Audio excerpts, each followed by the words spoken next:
Hello, fourth graders, and welcome back. Today we're going to be talking about the Boston Massacre.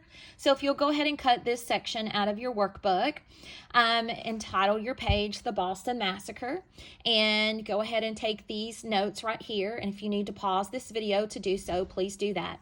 So today we're going to be talking about the Boston Massacre. And the Boston Massacre was actually one of the events that led to the American Revolution.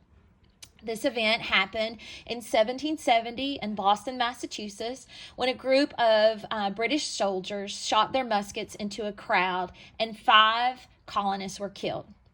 The massacre happened at a time, if you recall, where there was great tension between the American colonies and Great Britain.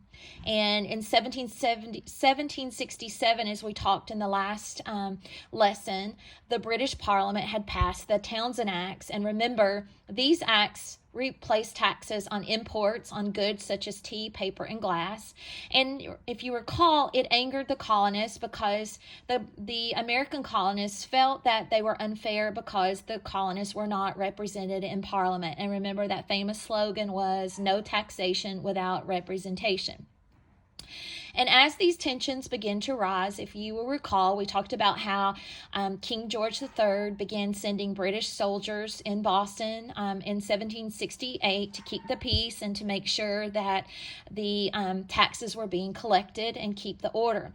So on the night of March the 5th, 1770, a group of British soldiers were trying to quiet an angry mob.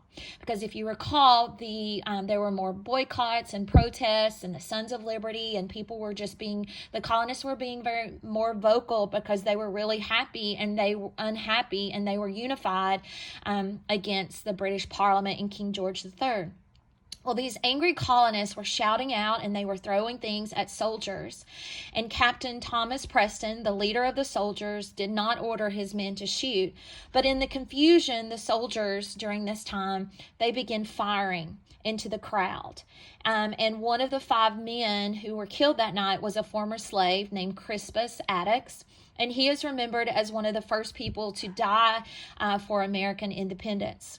So after all of this happened, only 2 of the British soldiers were found guilty of the killings, and they were not punished harshly. So as you can imagine, this massacre caused many colonists to speak out against rule by Britain.